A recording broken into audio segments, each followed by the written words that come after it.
Chicago's murder rate is set to hit its highest level it's been in nearly 20 years. Is there any way to slow it down? Aggravated assaults, robberies, and car thefts have all been on the rise over the last 3 years. Research shows a 30% increase in the number of children killed by gunshots, and that number is climbing.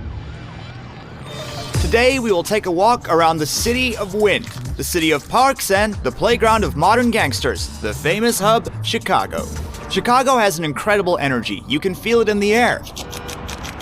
Through its posh neighborhoods and its rough ghettos. We got police coming into the neighborhood and police coming out of the neighborhood every day. But why? To keep all the shit here or something? You know? They say they're building a new Chicago. Yes. Without us.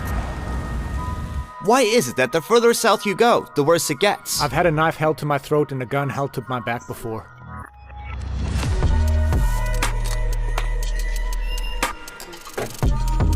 Guys, he has a shortened AK-47.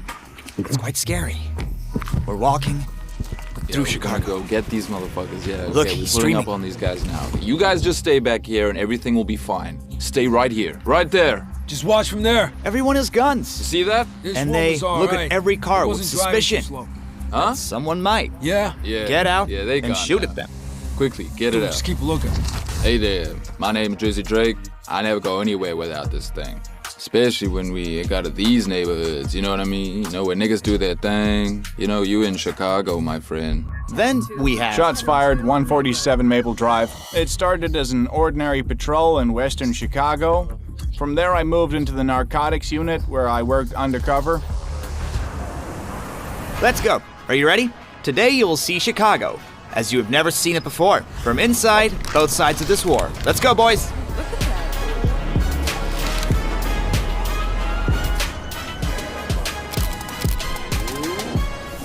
Chicago.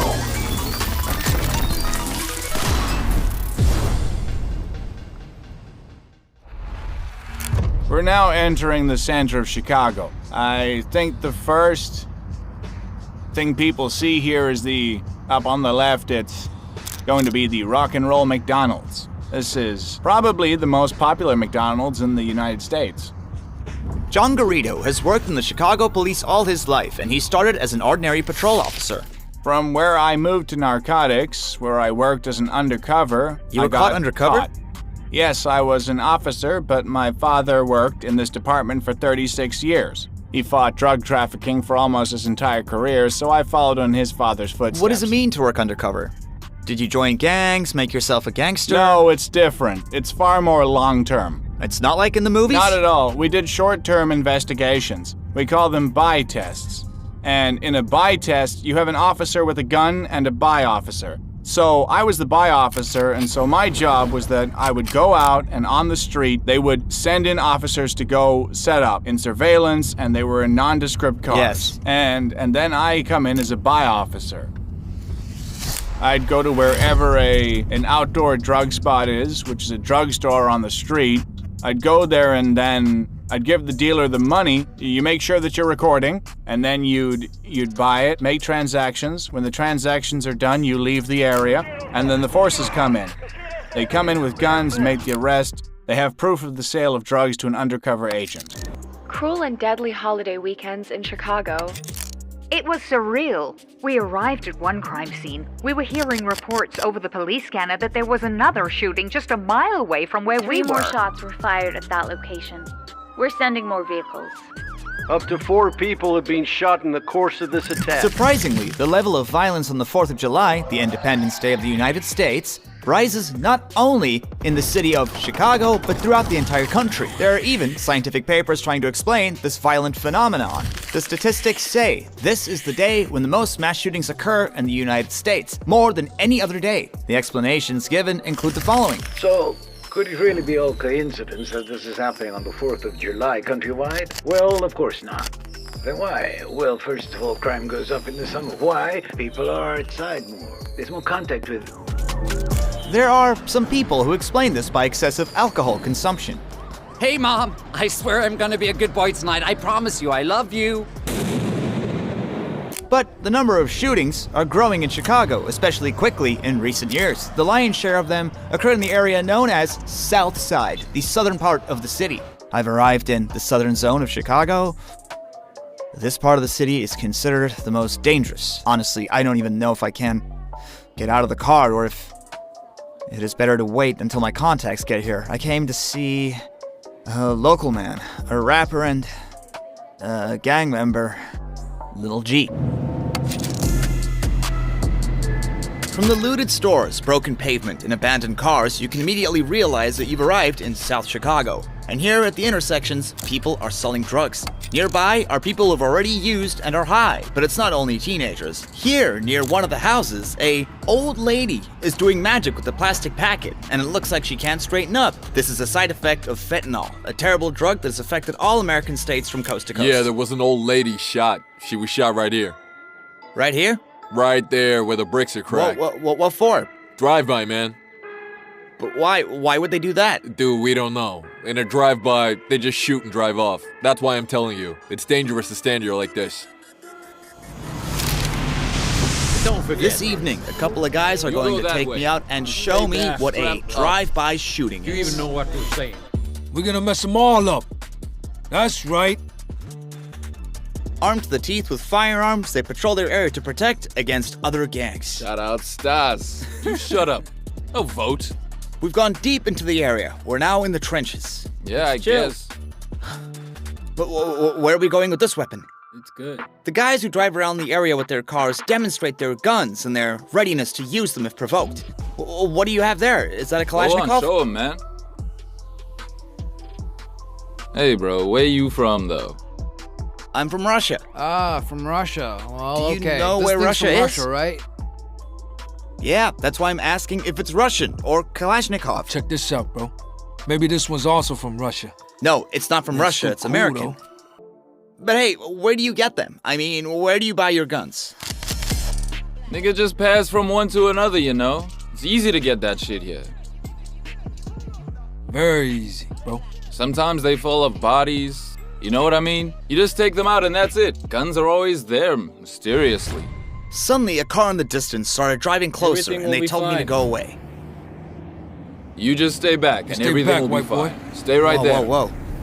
Drive-by shootings in these areas are almost weekly occurrences. Gang members fly into rivals' houses, shoot everyone that is in sight, and quickly drive away again. In Southside, it looks like a war zone, a barrage of bullets and a flash of gunfire. It's a drive-by shooting at night.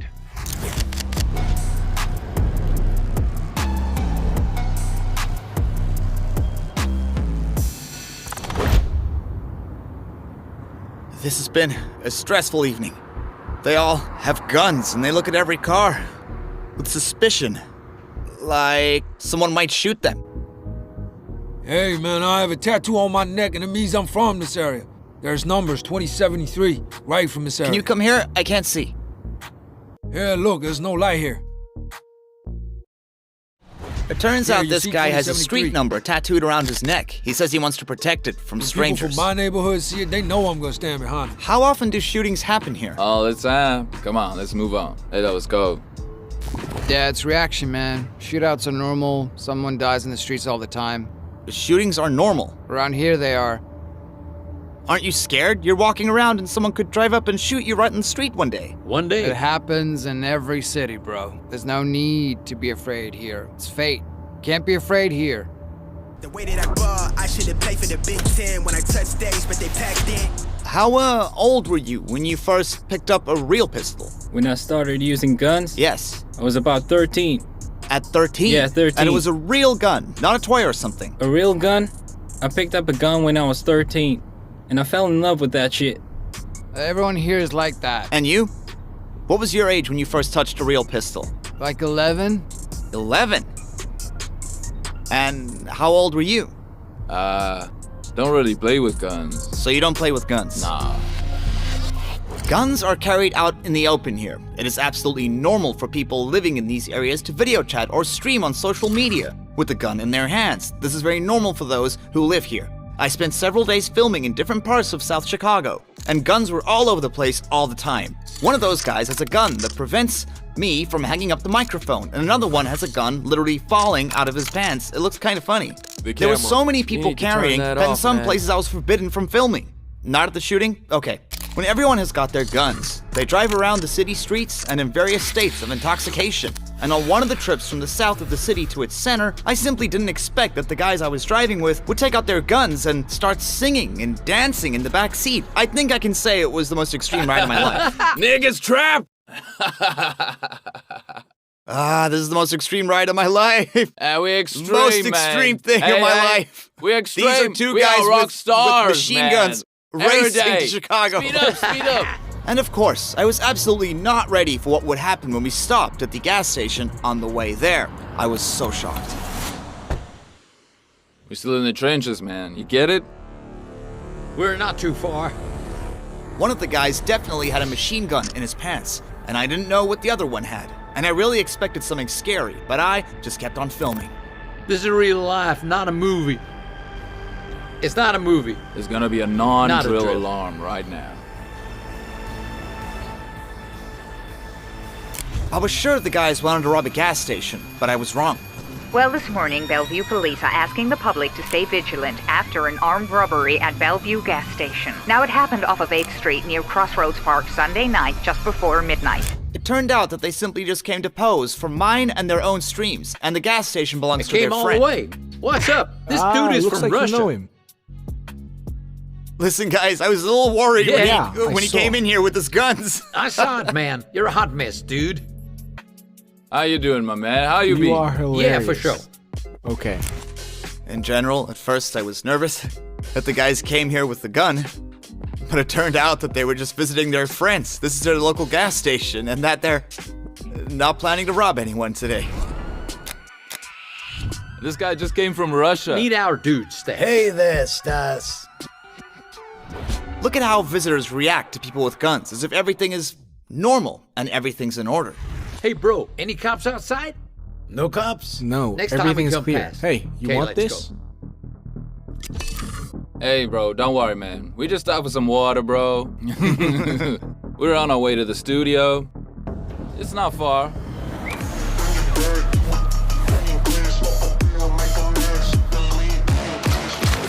When we arrive at the studio, the guys take out medicine that they dilute and use to make the most popular drug in the American rap industry, narcotic. In their glasses, it's not coffee, but a drink called lean, or else purple goop. It looks tasty, but of course I won't tell you the recipe, but it is simple. And in addition to the drug, it is fast acting and strong. They say it tastes quite good too. Not to mention, many rap artists literally sing the praises of lean in their soundtracks. It is believed that the hip-hop style drill that originated here in the black neighborhoods of Chicago in the early 2010s. This music is majorly connected to the popularity of this specific narcotic, which seems to slow down consciousness, but it also makes the drinker's perception sharper at the same time. This is a drink of the fans who like this music. I was lucky to get the opinions of elderly people who reacted to it when they were first given it to try on the YouTube project Complex.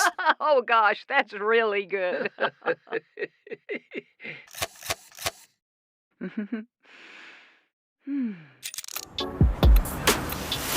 When we come to the studio, the room turns out to be literally filled up with people, narcotics, and many, many weapons. Why do you need a gun when you're making For music? safety, you need to protect yourself. Whoa, clear out the room, I'm coming through, they wanna see what I'm about. Yeah, I got skills, do it for the thrill, I'm on a paper route. Extra, read about it, I'm today's trying to top it. I put commas over bullshit, yeah, I put that on mama. Are these guns all loaded? Yeah, oh yeah. You can take a look. Show him. No axes, no shit like that, bro. Oh, those are real bullets. What? You thought they'd be toys? We don't play around here. Can you show me the bullets again, please? Do it. Show him everything. Show him everything. Everything Look, we've got loaded. here Is for all of it combat. loaded? Of course it is. Well, it's needed, so everything. You think I'm playing with toy guns? Not a fuck. Do I look like the kind of motherfucker who runs around with toy guns? Stas, calm down, dude. Look, they're not cocked, so they won't shoot you. Do you but see we ain't this? playing All around these here. bullets? We are now in the studio and the guys are planning to record the track. But this studio is somewhat similar to a weapon shop. Right there, at least 2 guns and several pistols. At first, I thought there wouldn't be bullets inside of them because we're in a recording studio and around so many other people. Turns out I'm wrong.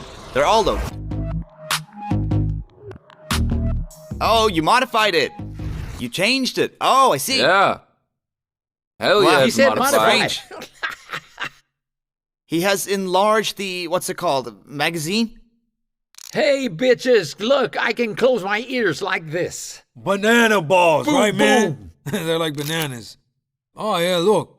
The bullet Is it from went the right bullet? through here. Nigga wife, take a nigga Yeah, life. bullet hole. It went in here. What did you came get out shot over for? Here. I'll fuck the nigga bitch. I'll fuck somebody's wife. He slept with a chick who belongs to fucked someone up. else. It's fine. I'll take a nigga. Oh, mama, how do you write this? Oh, no. Like Oh, this. that's cool. The guys were looking at my telephone, and it's the first I time they don't know saw how the to read Cyrillic this. letters. I don't thought a know lot. where to start with this.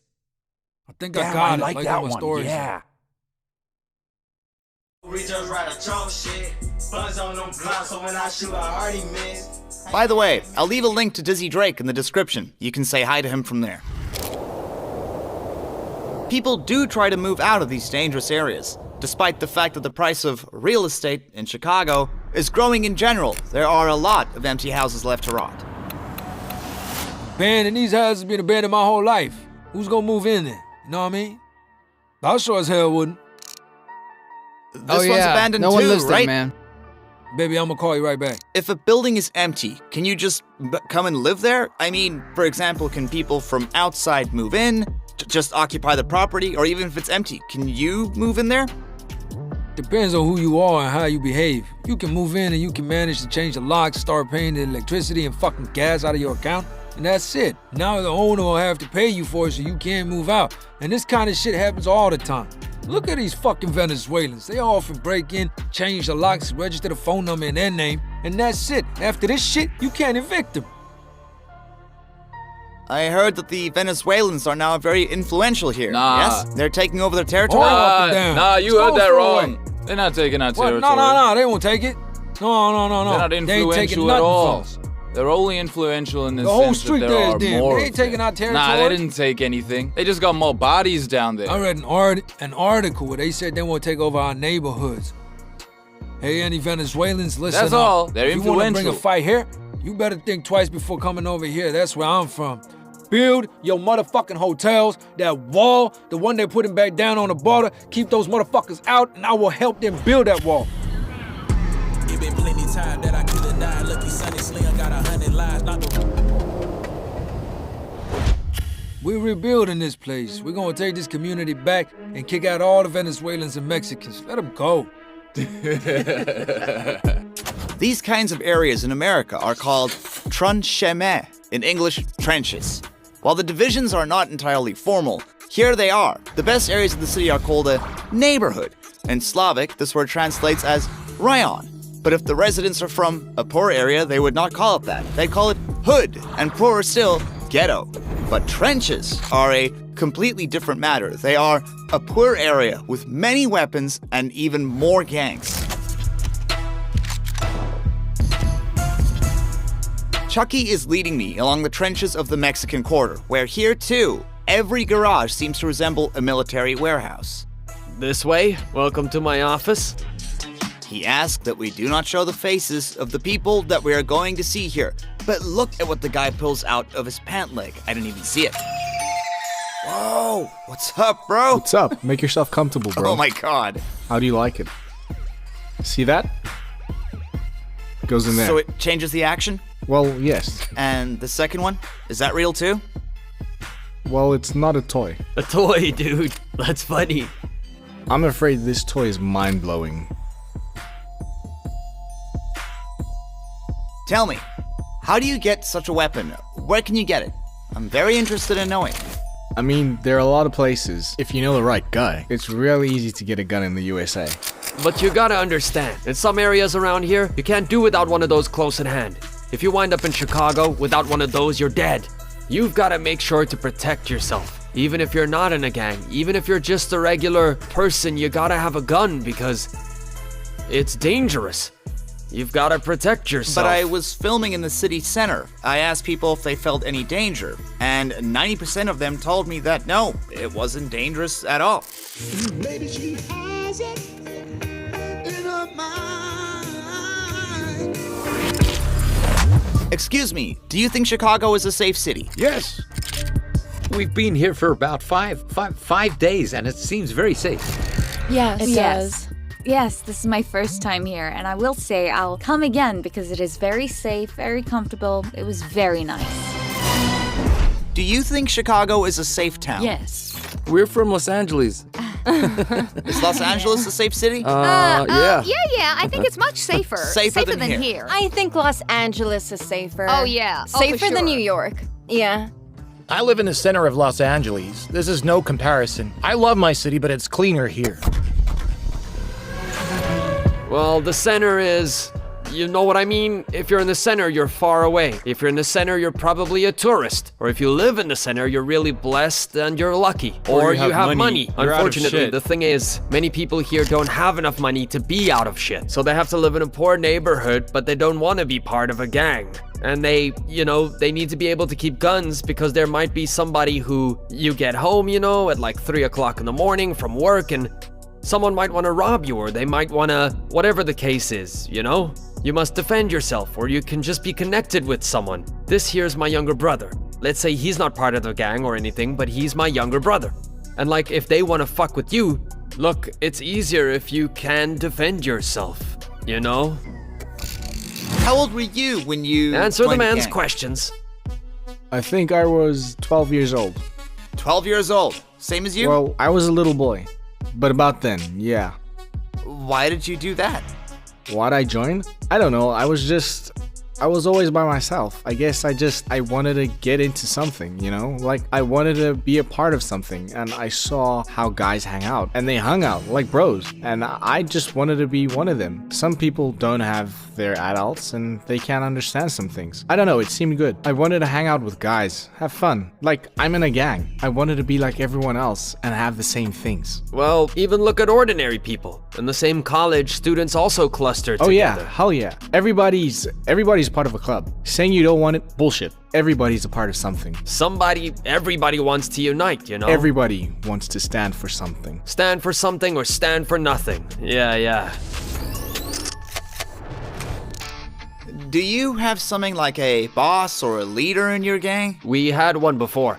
Yeah. Some gangs still have them, but some don't. We haven't had one for a while now, And if your boss tells you to go kill that guy, do you have to go and kill him? Well, there are gangs where this kind of crap still exists. But that's like from some movie about the Chicago Mafia. But there are not that many. The people are young here, and they do whatever they want. They ain't taking orders from nobody else. Nobody runs Everybody's the gangs for their anymore. Own. Nobody's giving you an order like that. Like, I command, everybody does their own thing. Young people don't care. Young people don't really listen like that. They don't give a damn about anyone. Why'd they take orders? If someone comes and orders this young guy to do something, they'd laugh at them. Chucky takes me into the trenches. It looks like Chucky took me to the cemetery. I'm not sure why. I don't understand why we have to come to a cemetery. But we have to come to a cemetery. It turned out they were going to see Chucky's father. Your family came here from Mexico, yes? My dad, he was born here.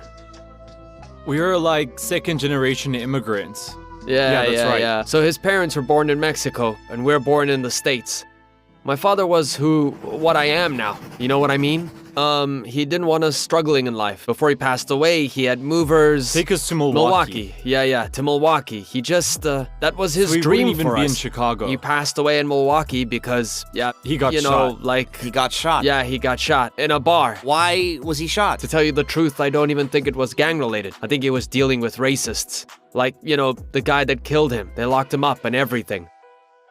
The one night, they're at a bar, and my father was probably my size. I'm I don't know, I'm only 5'5". You know what I'm saying? The guy followed him I'm outside. not that tall at all. He's I'm gonna take this Mexican guy outside, and I'm gonna mess this guy up.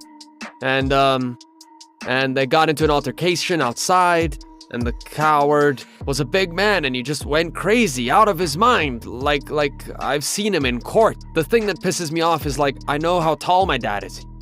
He was a short man. Dude, not only was he tall, he was kind of stocky. So he was you wanna fight? We get it often. He decided to choose the coward's way out.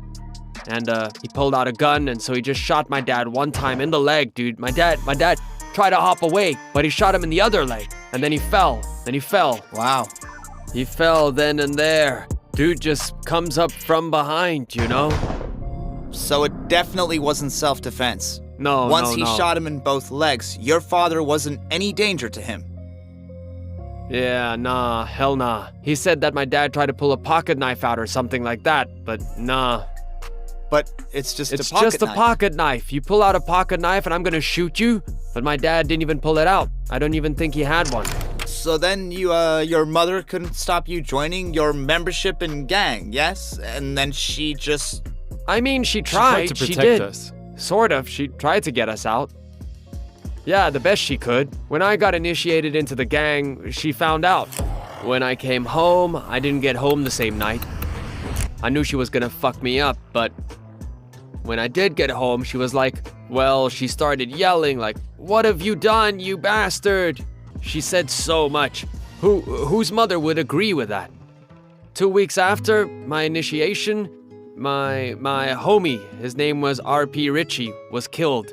He was my best friend, like the first friend of my childhood. I only knew him. How did he get killed? He got shot. What? He got shot? It was some hood shit. It's like they know about the hood. Why? They didn't like it when he died. I think he was like 12. Yeah, something like 12 or 13. Wow. Yeah, that was in Southside. That's the day he got... The dude was only 13 and he was already in a violent gang fight? Yeah. Not just him. I mean, we're the same. Yeah, but he was a different gang. He was an Ambro. Can you tell me about initiation? What does the initiation look like? What do? You do something like, I swear to be good, a gang member? What is it? Initiation for me went like, for a lack of, mine was a little bit different because... Yeah. My father, he was a highly respected leader in our neighborhood, so mine was a bit different. When I made the decision to join, it was a bit of a thing. They had told me, like, we respect the memory of your dad. We bless this. Blessing means from the top guys, you know, the ones who have the same type of say you're okay to be in this. I was really touched. Then it happened. And I had that option, but for me, I didn't want to be, they don't treat me special. You understand? Don't give me anything right. I don't want that. I don't want to live off his name.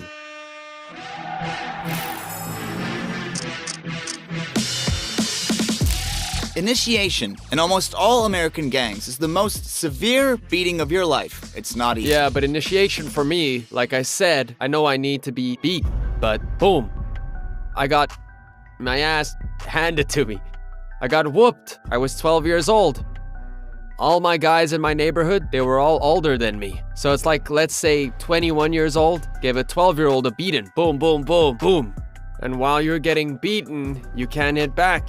You can't kick the force. No kicking the force. You've gotta, like, prove you can take the beating. And you cannot cover your face, yes? No, I mean, no, you don't have to cover your face. They can't hit you in the face. They can't hit you in the face. Yeah. It's forbidden for them to. You stand like thins. Yeah. The only two places like they can hit you are the balls and the face. If you get hit in the balls or the face, you get a short right That's why back. at the initiation, you close up. You've got like this, you try to cover up your chest so that you can breathe at least. They just try to kick you down, and every time you try to stand up, you know what I'm saying? Hell yeah. Do your parents know that you are in a gang? Yeah, of course. My mom knows who her son is. She knows about everything, just everything. My mom has always been my best friend. You know, I always share everything with her. It wasn't always like that, but now I tell my mom everything that's going on. There are things parents can save you from. Yeah. My mom tried to get me off the street. I never wanted to be a boy that lived on the street. Can you remember the first day you said to your mom, Mom, I'm a gang member? Oh, I never told her. It wasn't anything like that. She just knew, like, you know, she just knew already. Like, when I got my face tattoos and the tattoo on my neck, you know. Or after the initiation, you're beaten and mom sees you. Well, actually, you know, just my mom was in touch with everybody in the neighborhood. You know how everybody knows everybody? Yes, she found out from the other woman. Like they probably said, do you know what your son is doing? Or your son is using guns and beating people up, you know? your son is in a gang and that gang is hurting people, you know? So that's how she found out, you know? When she found out about it, shit, I was like... Tell the guy how she reacted. She threw me out. She threw me out of the house. She didn't want a street thug in her house. She told me to find a job. Said if I wanted to be a thug, so yeah, she told me to go and get a job or I'd stay on the street, you know? And then she called me and said, at least come home, you know? Be at home. Boom. This life is part of the Chicago culture, right? It's sort of like, you know, what's gonna happen. You know what's going on. When you start seeing all those changes in your son, what do? You pat him on the back, tell him to be careful and take care of himself. There ain't much I can do.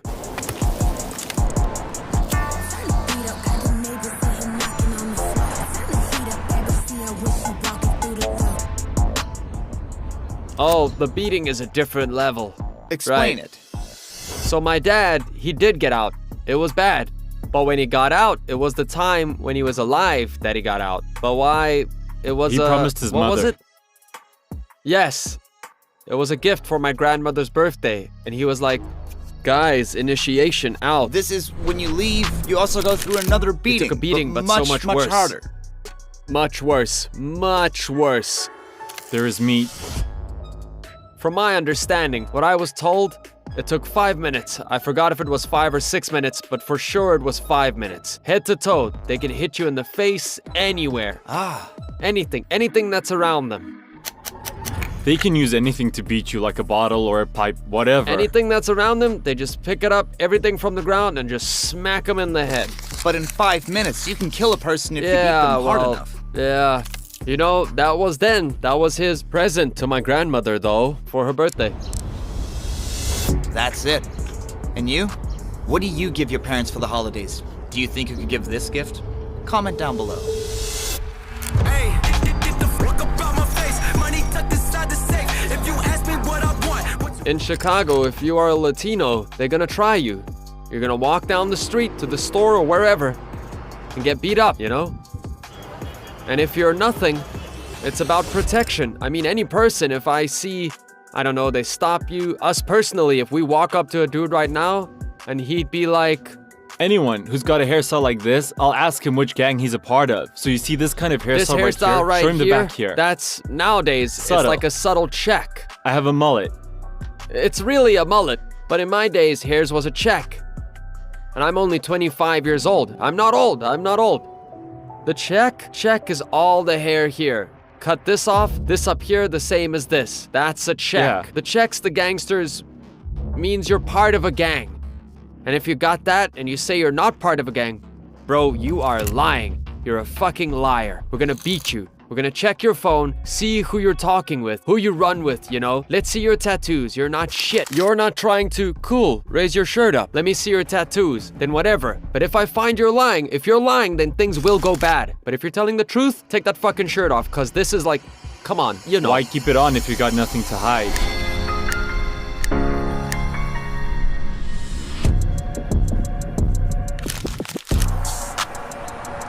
You be in the trenches down south, and you got some stuff on you, and you have to go to the bathroom. You need someone to go with you to the bathroom to watch your back for real, though.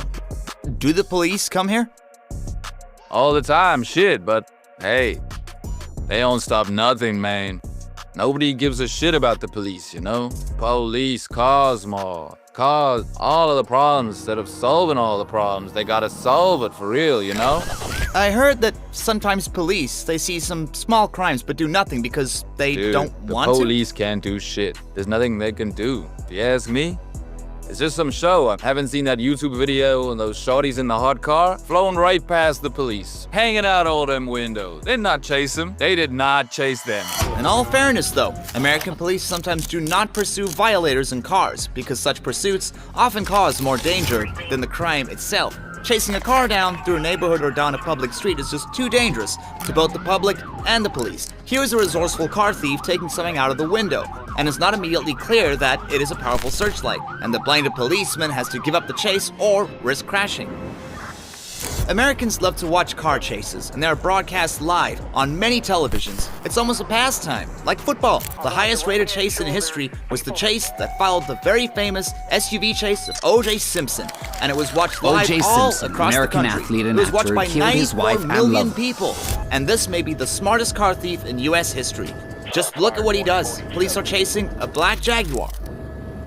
With a speed of up to 186 miles per hour, depending on the configuration done on this car, that's how fast it can go. It's a powerful make. Here, they thought the Jaguar got trapped at a packed traffic light, but the hijacker squeezes through several lanes of traffic with no problem. He pushed through and went under the bridge. Then, he comes out on the other side fine. It seems the criminal only realized that he was doomed and slows down to a minimum speed to surrender. But when the policeman runs up and opens the door, there is no criminal inside. It seems the thief deceived everyone and jumped out of the car under the bridge. And now that is one smooth criminal. That's a lot. It's right is what it is. Police don't got time for that shit, man, you know? They won't chase down some small-time nigga with a gun. They know they will, sooner or later, catch up with their ass, you know? Don't believe me, come and see me. Got 3 wishes from my genie. Now I'm on your local TV. Y'all don't talk, got bitches. In roundabout 16, there was a shift, a change in policy. And officers were, instead of how they used to do it at the traffic stops, now they could approach people on the street. And then... What do you mean? And what do you mean? Before, if an officer who got a call that said there's a guy wearing a red suit standing on the corner and he's out there selling drugs. Yes. And he has a gun. Yes. Before 2016, the officer would go to the man in the red suit and arrest him. Put your hands on the car, they'd pin him down. Here's the gun, the drugs, arrested. After 2016, they go up. Yeah, he does have a red suit on, but we didn't see him doing any hand-to-hand transactions, and from this side, I can't see that he has a weapon, so I need more clarification. I go up to him and talk to him, and if he decides to walk away, I can't pursue him without any evidence, even if a clarifying phone call came in. So I'm not going to be able to put hands on him. If that's the case, he's probably getting away. So, if I can't touch him, the bad guy, no matter how stupid, they're eventually going to learn, wait a minute, the police let me walk away. They didn't pat me down, and they didn't take anything away, so now... more and more, they're carrying their own firearms because they're getting stopped less often.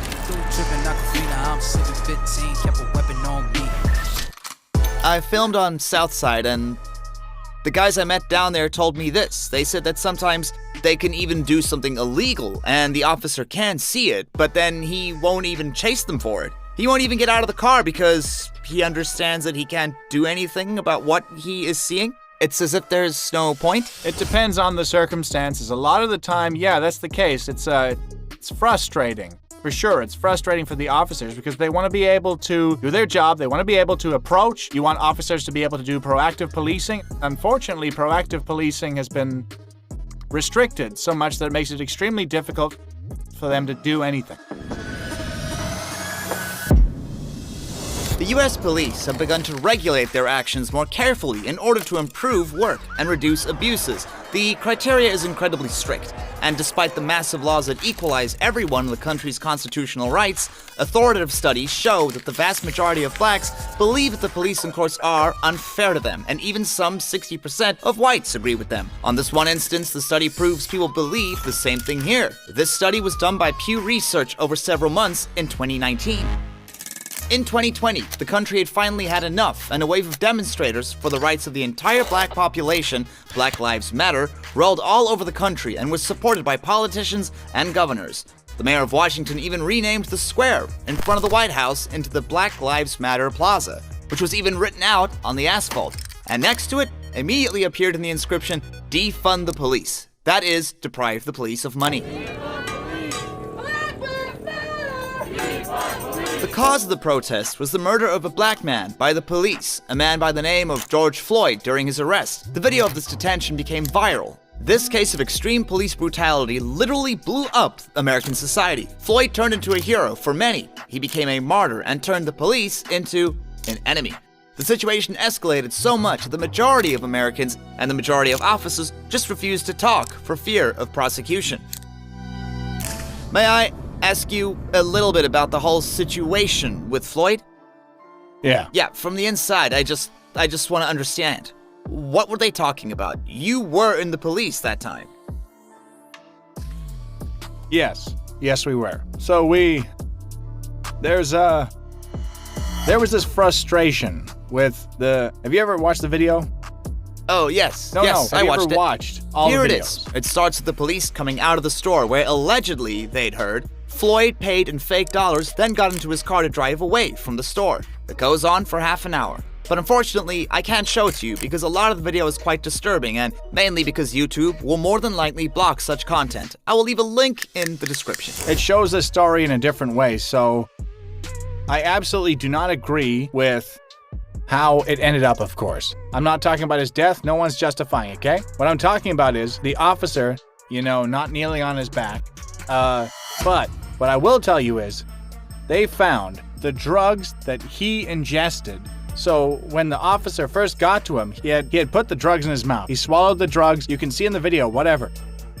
If they had just gone and put him in the back of the car, drove him to the police station, he would still have died from the overdose.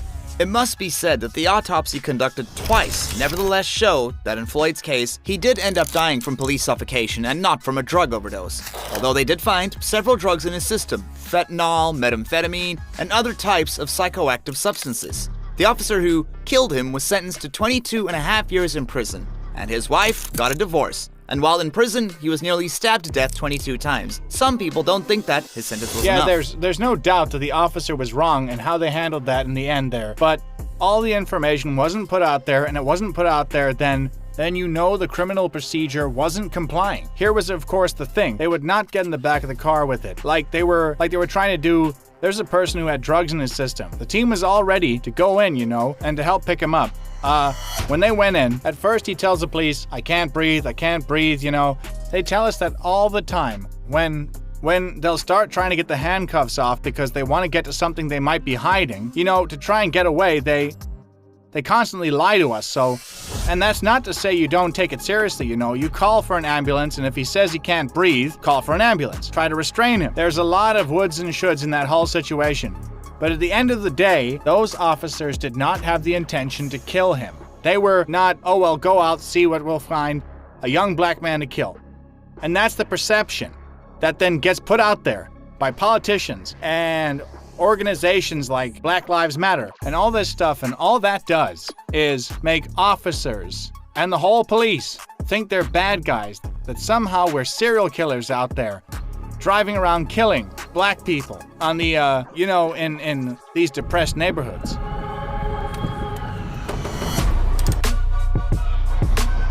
Are police officers now afraid to do their jobs? Do you understand what I mean? Yeah, I wouldn't say that they're afraid. They're not afraid of anything, but there is a reluctance out there because they don't want to end up being the next viral video. Of course. Right? You don't want to be that one where they're going to try and make it the same for everybody and then send you to prison for it. You don't want to be in that situation, so that makes it difficult for officers to do the job that they want to do. When people sign up for this job, we live in Chicago. It's a dangerous city. If we want to be a police officer because we want to help, we want to protect, we want to serve. That's what we want to do. That's why we do it. But that's difficult to do when you've got this constant barrage of anti-police rhetoric coming from politicians and organizations in the media. So I think, who is it benefiting? The news people who have this 24-hour cycle of the city burning and all this stuff going on, it benefits them. Police officers have begun moving to states where they feel safer and where they can do their jobs properly, mostly down to more Republican South, Texas, and Florida. They're just leaving and they're not leaving. Law enforcement, they're leaving from Chicago enforcement, and they're... Interestingly, they are not the only ones leaving.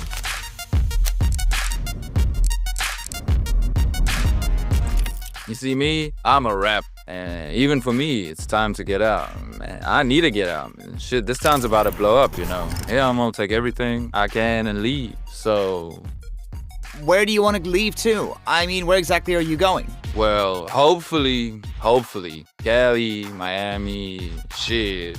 Other places, out of state, Florida, anywhere, anywhere, but not here. No, being out here, but I'm not saying Chicago's a bad place. It's just, got a few rivals here, man. I mean, I got caught up in a gang. Been in it since I was a kid. I'm only 26 now myself, so I'ma move past that shit. I left and I want the rest of my life back, man. To not be like that. No more getting shot at, no more shootouts or death. I went along with the flow shit, but here are the official statistics. The number of murders in Chicago was decreasing in the 2000s and 2010s. But since 2016, it has increased again and returned to the levels of the 90s, about 600 to 700 people per year. It is about the same as in Mexico, only the population of the Mexican capital is 10 times larger. That is, in Chicago, the chances of being killed is about 10 times higher. In the Colombian Medellin, which has a similar population and is considered the drug trafficking capital of the entire world, the number of murders is half that of Chicago. Can you explain to me why is there so much violence here? I mean, we're in the USA, we're not in Afghanistan, we're not in El Salvador, we're in the United States. Why should there be violence here? I just don't understand. Man, I feel like if there's more programs, school programs, more things like young, like me, dude, could do. We need more guidance for the younger generation from the older generation, They should talk to the young guys more and give them guidance. Talk to them, how to act. It's that's the most fucked up. Ask an elder. It's not an old guy that they're messing shit up. It's the young people. All of the gangs, all the violence, the fighting. It's the teenagers with nothing to do. Some of these guys are 17, 15, 16, But we are in the USA, the most richest country in the entire world. The country of opportunities. It's just how it is, you know what I mean? You can't really too much explain that shit.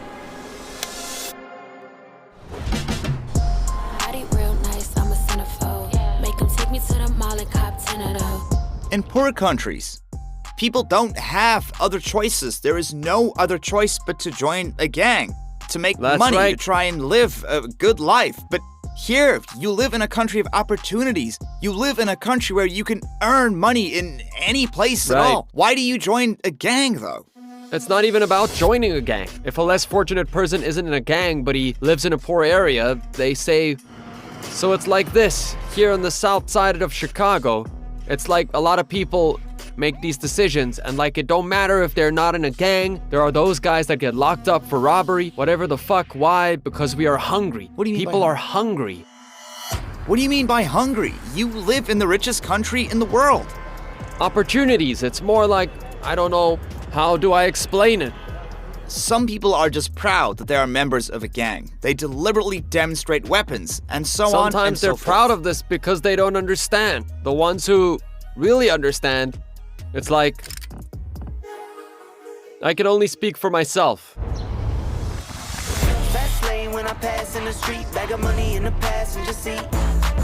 Don't let this music influence you. Don't let the social media influence you. Your friends can do what they do, but it's like, do what you want to do. What makes you happy? Well, what do you want to do with your life? Do you have more plans? If you do, shit, shout out to you. Take that on. Take advantage of that. A lot of us come from families, especially Hispanics. They don't come from families that their parents are dead. They risked a lot to just be here, scraping by for money.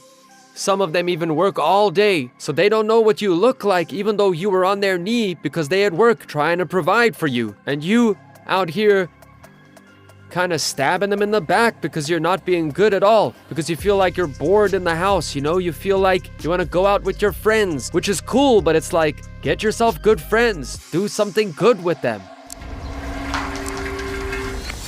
But many guys, like you guys, they show their guns on Instagram. You saw mine. You saw it. I don't show my guns on Instagram. Yes. Do I have any gangster stuff? No, I you don't. Why? Because I'm not a gangbanger on Instagram.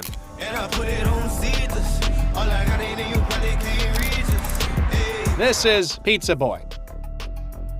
So he's a I'm a YouTuber. YouTuber. How are you?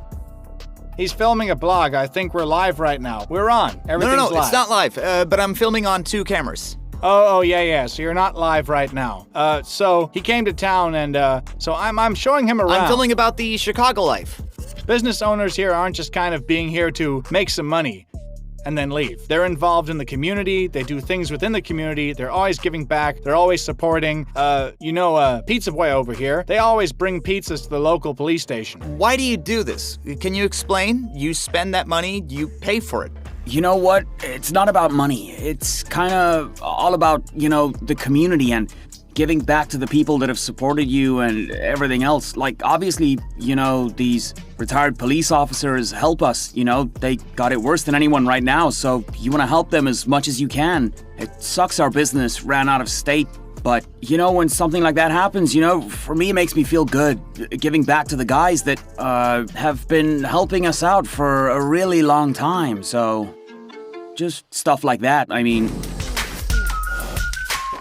Around here, the local residents will always support their local stores, businesses, clubs, and restaurants. For example, at this local school, the principal will not come up with the idea of ordering lunch for the children from a large company. The best sandwiches will be made by a local restaurant's kitchen, because the parents of all of those very same school children know their kids will one day work here. Most of Chicago is made up of these low-rise, rented apartment blocks. Of course, downtown, and the closer to the city center you get, the houses are getting higher and higher, and then you see these big skyscrapers in the very center. Chicago is a city of neighborhoods. How much does a policeman earn here, if it's not a secret? So, no, it's not a secret. It's public record. I'm not sure what they start at now, but I would say, if I had to guess, I'd say probably maybe $50,000 per year. It's the starting pay.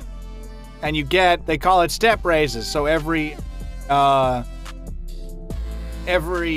months, they started off at, I think it's 5 months, and then it goes every year. Then they get a raise. So within 5 years, from the time they started, you're looking at around something like $80,000. The salaries of all policemen are rarely published only to the public. And after 30 years of service, an ordinary employee can earn $120,000 a year. That works out to $10,000 a month. It's interesting that with the growth of the rank, the salaries are getting better. Even the gap between ordinary employees and the bosses is very slight. For example, the captain of the police is the highest ranked police position in the entire city. And after 30 years of service, he does not receive $10,000, but only $14,000 a month. Yeah, exactly. Is it before taxes or after taxes? Before taxes. Yeah. Before taxes. Uncle Sam. How much gets is left after taxes? Sure. Is it difficult to work out? So, no, on average, I think it's usually about 30% between state and federal taxes. And then there's also Social Security you need to pay. So, yeah, about 30% of it is taken away. So, if somebody's making $100,000 a year, then $70,000, would be what they have. And pay mortgage if you buy a house? Yes, there's a mortgage, and mortgage for the average house in Chicago is probably maybe $2,500 to $3,000 a month, but that depends on how much you put down. But in the middle there, they'll start at $3,000 a month. I'm not afraid of the casket. I'm on the run. I'm chasing the thrills. I'm hungry. I'm starving. I lust for the meal. Lately, I feel like the bills. What do you think these people in these one-story houses, how much money do you think they earn in this area on average? I think probably like $2,000 a month. A little more. Is that $2,000 before or after taxes? After. And how much do you have to pay for rent? The rent of a house like this, they run probably like $1,500 to $2,000 a month. $1,500 a month. That much? Yeah. $1,500 a month? Yeah. That is, they earn $2,000 a month and give $1,500 to rent. There's only $500 left in their pockets. Sounds about right. Sometimes it's different. You got social aid. You got people on social aid. You got some people who got mortgages, they're paying $700 or $800 a month,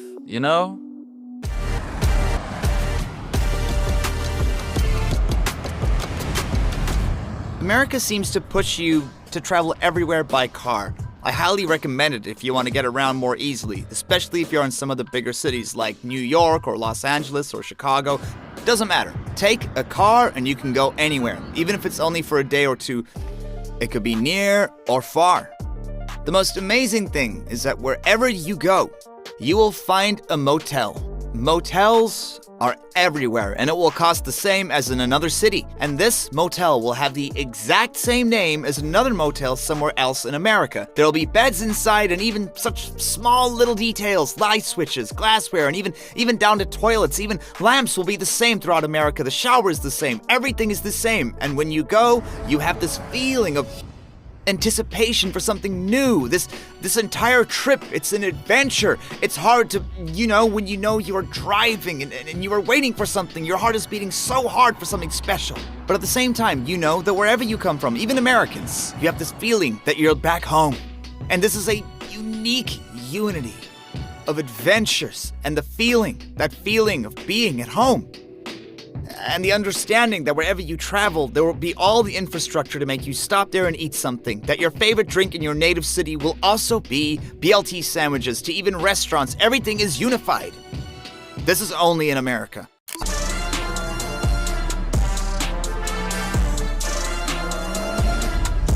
Now that we've been around, why do you like Chicago?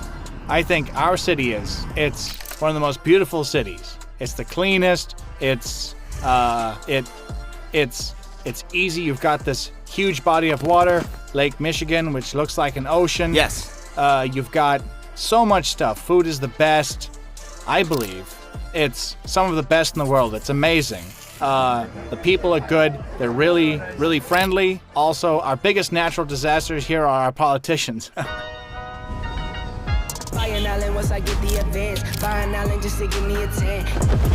And how do you like Chicago? This contrasting city of warm winds and green parks, one of the most hospitable and friendly cities on the face of the planet, where people are all ready to give more to a stranger than themselves. It's incredible. Though some of them may carry machine guns behind their backs too. A stunning, bustling metropolis and a city of neighborhoods, it is an incredible place. Don't forget to write your comments. I always answer them myself, and your likes will improve future videos. And if you share this video with even a single friend, you'll make me very happy. We are moving on. Until the next time.